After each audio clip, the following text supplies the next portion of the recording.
The quantum gambit. They arrived like midnight spreading across the stars.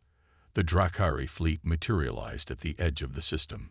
57 vessels of varying sizes, the smallest dwarfing Earth's largest ship. Their design defied human aesthetic understanding.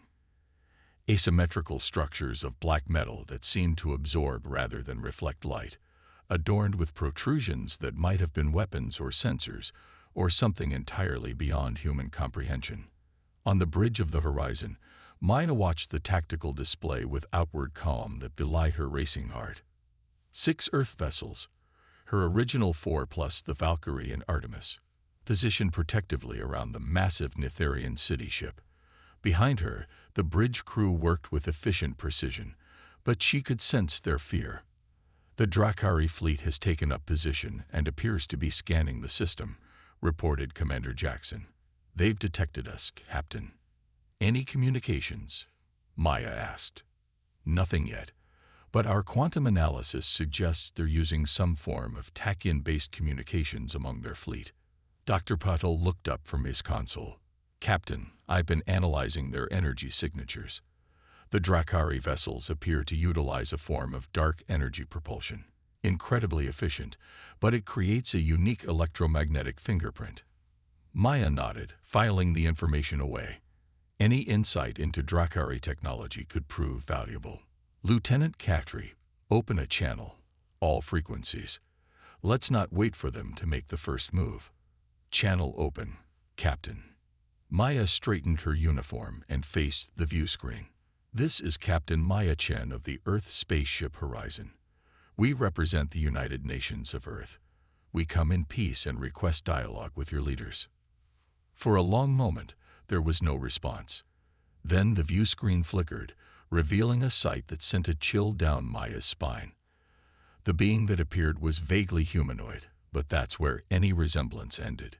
Its skin was a patchwork of different textures and colors, as if pieces of various species had been stitched together. Multiple eyes of different shapes and sizes were embedded in a face that seemed to be in constant, subtle motion. When it spoke, 3 different mouths moved in unison. I am Vexthor, Harvester Prime of the Drakari Dominion. It said, its voice a dissonant chorus. You shelter that which belongs to us.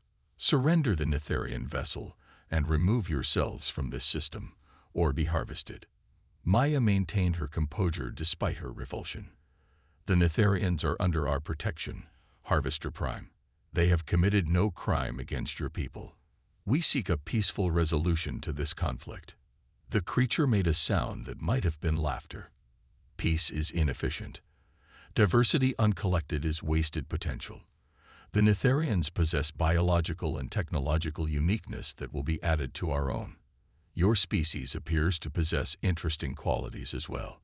We are not offering ourselves or the Netherians, Maya replied firmly. We are offering dialogue.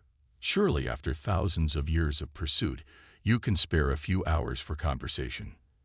Vexthor's multiple eyes blinked in an unsettling, asynchronous pattern. You are either brave or ignorant, perhaps both. Very well. You have 2 of your hours to present your case. After that, we will take what we require. The communication ended abruptly. Well, that went better than expected, Commander Jackson remarked dryly. Maya turned to her senior staff. 2 hours to convince them to leave peacefully. Ideas. Reasoning with them seems unlikely, Dr. Patel said. Their entire civilization appears built around appropriation and assimilation. What about the QD-7? Suggested Lieutenant Katri. Could we use it as leverage? They don't know what it is, Maya pointed out.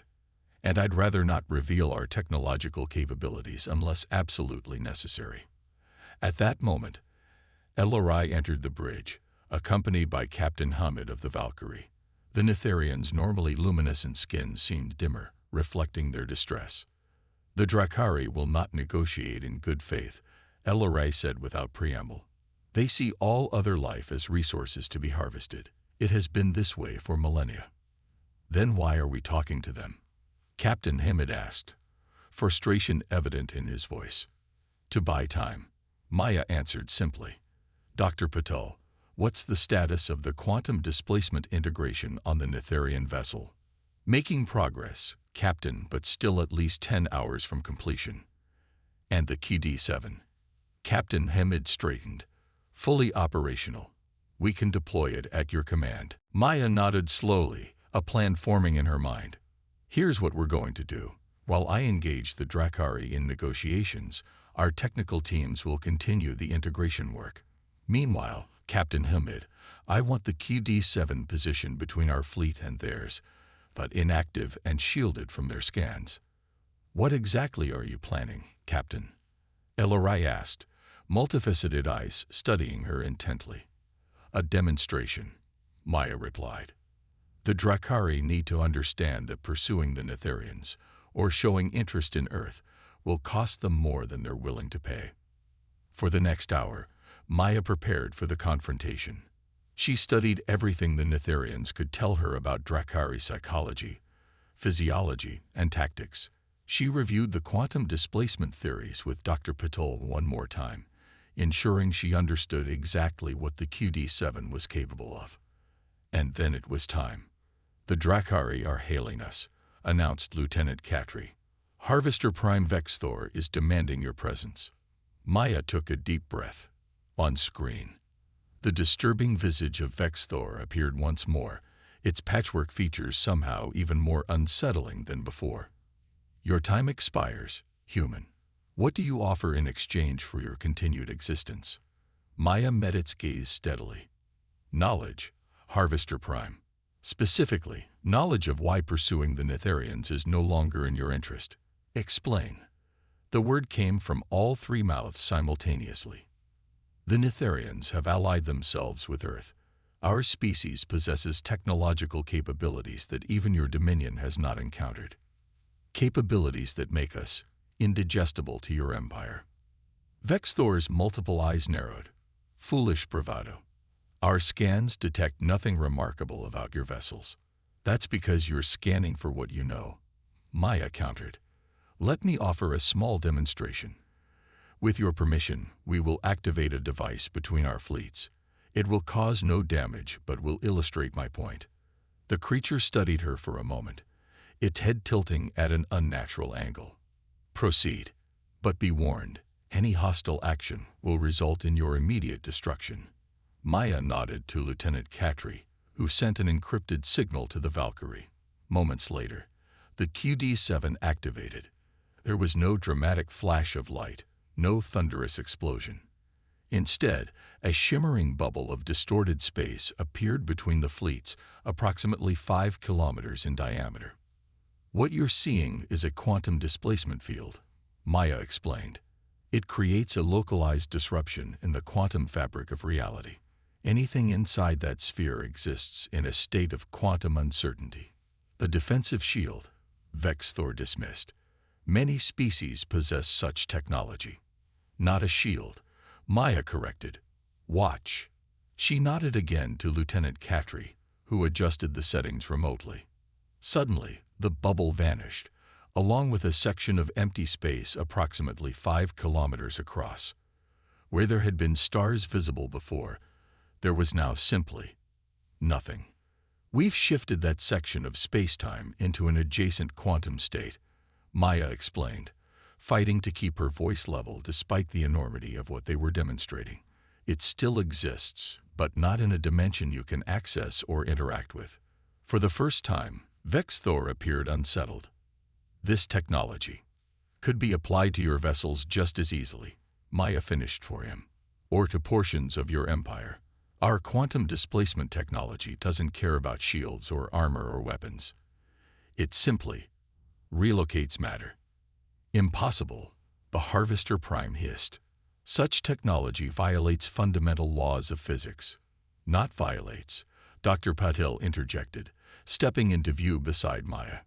Transcends, just as your dark energy propulsion transcends conventional relativity. Maya could almost see the calculations happening behind Vexthor's alien eyes. If what you claim is true, it is, Maya assured him. And while the Drakari Dominion could eventually overwhelm Earth through sheer numbers, the cost would be catastrophic. Portions of your fleet, Your worlds, your people, simply erased from this dimensional reality. What do you want? Vex Thor demanded, all pretense of superiority gone. A treaty, Maya replied. The Drakari Dominion will recognize Nitharian independence and Earth's sovereignty. In exchange, we will share limited technological insights, nothing that could be weaponized, but knowledge that could benefit your people. And if we refuse, Maya's expression hardened, then we will ensure that the next Drakari fleet that approaches either Earth or the Nitharians encounters a quantum displacement field large enough to swallow them whole. There was a long silence as Vex Thor appeared to commune with unseen advisors. Finally, it turned its attention back to Maya. We will consider your proposal. You will have our response within one planetary rotation. The communication ended. Do you think they believed you? Commander Jackson asked quietly. They believed the demonstration, Maya replied. That's what matters. Captain, Lieutenant Caftry called out, her voice tight with concern. We're detecting energy buildups across the Drakari fleet. They appear to be charging weapon systems. Maya's heart sank.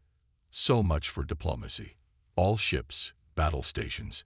Captain Hamid, prepare to deploy the QD-7 at these coordinates. She transmitted the location directly to his console. Captain Chen, Ellerai said urgently, if the Drakari open fire, our city ship will not survive the assault. Millions of my people will die. That's not going to happen, Maya assured the alien, with more confidence than she felt. Lieutenant Caftry, open a channel to Admiral Reyes. Priority Alpha. Before the lieutenant could comply, the tactical display lit up with warnings. Multiple energy spikes. Commander Jackson shouted. They're firing. Maya watched in horror as brilliant beams of energy lanced out from the Drakari vessels, but instead of targeting the Earth fleet or the Nitharian ship, they converged on the exact point where the QD-7 had created its demonstration field. The effects were immediate and catastrophic, but not in the way anyone expected. When the Drakari weapon struck the residual quantum particles left by the QD-7, a chain reaction began. The energy beams themselves became entangled in a quantum state, causing them to phase in and out of normal spacetime. The effect rippled back along the beams to their sources. On the tactical display, Maya watched as Drakari ships began to flicker like faulty holograms, portions of their massive hulls phasing in and out of reality. What's happening? She demanded, turning to Dr. Patel. The scientist stared at his readings in disbelief. The quantum residue from our demonstration has somehow interacted with their weapons technology. It's creating a cascading entanglement effect. Their dark energy systems are destabilizing. Captain, Lieutenant Caftry called out. The Drakari are hailing us. Emergency channel. On screen, Maya ordered. Vex Thor appeared, its composite body now visibly flickering as parts of it shifted between dimensional states. Around it, the bridge of its vessel was in chaos. What have you done? It demanded, its three voices no longer in harmony. This wasn't intentional, Maya replied honestly. Your weapons interacted with the quantum residue in ways we didn't anticipate. Cease fire immediately, and we'll help stabilize your ships. Impossible, Vex Thor snarled. The reaction has already. The communication cut off abruptly as the largest Drakari vessel, presumably Vex Thor's flagship, shuddered violently, then simply winked out of existence. Where did it go? Commander Jackson asked, his voice barely above a whisper.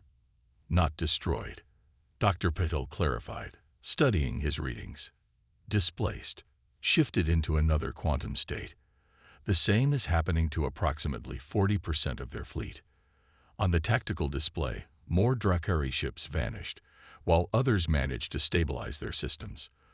Those that remained quickly began retreating, accelerating away from the Earth fleet as rapidly as their damaged systems would allow.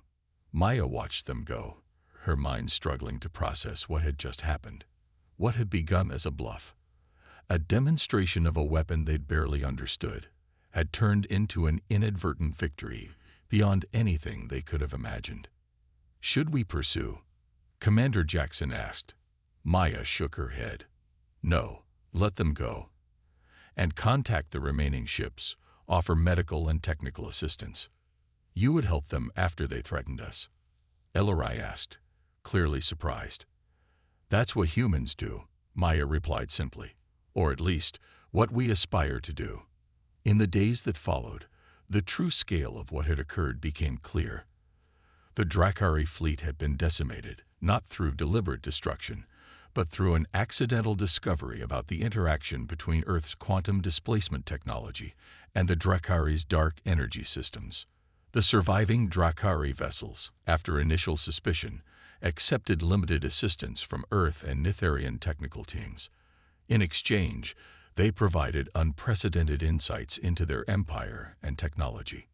1 week after the confrontation, Maya stood once again in the observation deck of the horizon, watching as the massive Nitharian city ship prepared to depart. Beside her stood Admiral Reyes, who had arrived via quantum courier to witness the historic moment. "The Security Council has ratified the preliminary treaty," the Admiral informed her. "The Drakari Empire has agreed to recognize both Earth and the Nitharian remnant as sovereign entities, exempt from harvesting. And they'll honor it?" Maya asked skeptically. "They have little choice," Reyes replied. "The quantum vulnerability we discovered in their technology makes them wary of confrontation. Besides, they've lost nearly half their fleet to quantum displacement. Those ships and crews still exist, but in a dimensional state they can't access. Our scientists are working on a way to retrieve them." A gesture of goodwill. Maya nodded slowly. "And Earth? How are people taking the news that we're not alone in the universe?" Reyes allowed herself a small smile. "Better than expected. Nothing unites humanity quite like discovering we have neighbors, especially when those neighbors need our help." The door slid open to admit Ellery, whose luminescent skin now glowed with renewed vigor. The Nitharian approached with the fluid grace characteristic of their species. "Captain Chen, Admiral Reyes." They greeted, inclining their head respectfully. "I come to bid farewell and to express the eternal gratitude of my people. For thousands of years we have fled across the stars. Thanks to you, we can finally begin to build rather than simply survive." "Where will you go?" Maya asked. "The Nitharian Council has voted to accept your government's offer," Ellery replied. "We will establish a colony in the system you call Proxima Centauri, close enough for regular contact and exchange, yet far enough to respect each other's sovereignty." "A wise choice," Admiral Reyes commented. "Our scientists are eager to continue working with your people on quantum displacement technology. The applications go far beyond defense." "Indeed," Ellery agreed.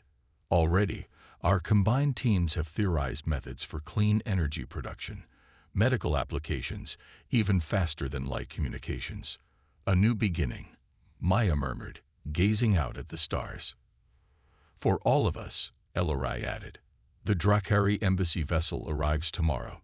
Who would have imagined, just weeks ago, that we would be negotiating terms of peaceful coexistence with those who hunted us for millennia?" Admiral Reyes gave Maya an approving nod. "That's the power of finding the right leverage, Speaker Ellery." Captain Chen's demonstration showed the Drakari that the cost of conflict far outweighed the benefits of cooperation. Maya shook her head slightly. "It wasn't just the technology, Admiral. It was showing them that different species can work together without one consuming the other. The Drakari have built their empire on assimilation because they never understood the power of diversity and harmony. A lesson humanity has struggled with as well," Reyes acknowledged. "Perhaps that's why we were the right species to make this first contact." On the view screen, the final preparations for the Nitharian departure were complete. The massive city ship's quantum displacement systems, now fully integrated with Nitharian biotechnology, were powering up, creating a shimmering field around the enormous vessel. "It is time," Ellery said, turning to face Maya and Admiral Reyes. "The next time we meet, It will be as neighbors rather than refugees. Maya extended her hand in the human gesture of friendship, which Elarai had learned during their time together. The Netherian placed their six-fingered hand in hers, their skin cool and smooth against her palm. Safe journey, Speaker Elarai. Until we meet again. Until then, Captain Chen of Earth, may your stars always guide you home. As the Netherian departed, Maya returned her gaze to the viewport. The city ship was now surrounded by a brilliant blue aura as its quantum displacement drive prepared to make the jump to Proxima Centauri. You know, Admiral Rice, said Vought.